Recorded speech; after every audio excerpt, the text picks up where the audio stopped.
બનાસકાંઠા જિલ્લાની અંબાજી ગ્રામ પંચાયત ખાતે સામાન્ય સભા યોજાઈ। સામાન્ય સભા ભારે હોબાળા સાથે સંપન્ન થઈ હતી।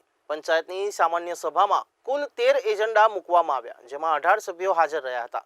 સભા દરમિયાન અમુક એજન્ડા પર સભ્યો વચ્ચે તીખી નોકઝોક જોવા મળી હતી। જોકે ગામના હિત અને વિકાસને લગતા મોટાભાગના મુદ્દાઓ પર તમામ સભ્યોએ સહમતિ દર્શાવી હતી।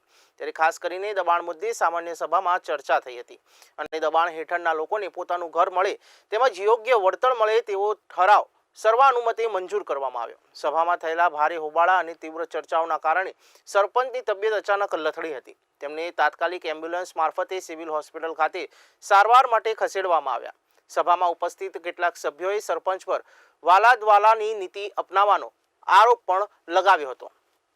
તેમણે ખાસ કરીને 10 નંબરના વોર્ડની સમસ્યાનો ઉલ્લેખ કર્યો હતો। સભ્ય દ્વારા આ વોર્ડની સમસ્યાઓ અંગે સરપંચ અને સેક્રેટરીને વારંવાર રજૂઆત કરવા છતાં કોઈ જ નિકાલ ન આવ્યો હોવાથી ફરિયાદ પણ કરવામાં આવી હતી।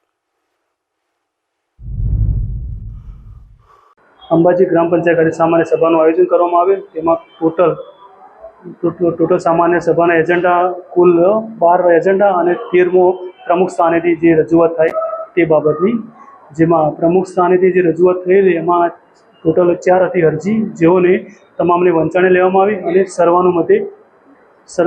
સર્વાનુમતે બહાલી આપવામાં આવી। તેમજ પાંચ મુદ્દા એવા હતા જે પણ બહુમતીથી પસાર કરવામાં આવેલ હતા અને ટોટલ 4 મુદ્દા જેવી છે અને ટોટલ 4 મુદ્દાની સર્વાનુમતે બહાલી આપવામાં આવી અને 4 મુદ્દાની બહુમતીથી બહાલી આપી સામાન્ય સભાની કાર્યવાહી પૂર્ણ કરવામાં આવી। ગ્રામ પંચાયતની પ્રથમ સામાન્ય સભા હતી। અંબાજી ગ્રામ પંચાયતમાં પહેલીવાર ચૂંટાઈને આવ્યો છું।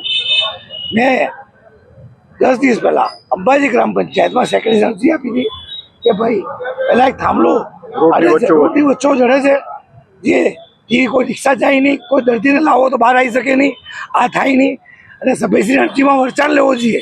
પણ એજન્ડામાં સરપંચ સેક્રેટરીશ્રી અને સરપંચશ્રીએ એ સભ્યશ્રી અરજી વરચાણ લેવો કોઈ મુદ્દો લીધો નહોતો, પણ સેક્રેટરી મને ખાતરી આપી હતી કે હું પ્રમુખ સ્થાનથી હું લાવીશ, પણ આ પ્રમુખ સ્થાનથી પણ લાવ્યા એમાં અરજી વંચાણ ન લેતા આજ રોજ મેં સેક્રેટરીનો વિરોધ કરેલો કે તમે વાલાદાવલા નીતિ અપનાવો છો। 8 નંબર ગેટની બાજુમાં જે મોદીવાસ આવેલો છે, જે જૂના અંબાજીનો મોદીવાસ છે, એમાં વચ્ચો થાંભલો છે, કોઈ સાધન જઈ શકે એમ નથી, કોઈ બીમાર પડે તો ઊંચો કરીને લાવવો પડે, રિક્ષા પણ જઈ શકે એમ નથી, તો તેનો નિકાલ કરવો અને મારી અરજી ગ્રાહ્ય રાખવી, ધ્યાને લઈ અને સત્વરે નિર્ણય કરવો। જેનું એસ્ટિમેટ 22 આવેલું છે છતાં જ પડ્યું રાખ્યું છે, કયા કારણોસર ગામના લોકોને હેરાન કરવામાં આવી રહ્યા છે, એવું બોલાચાલી થઈ ગઈ।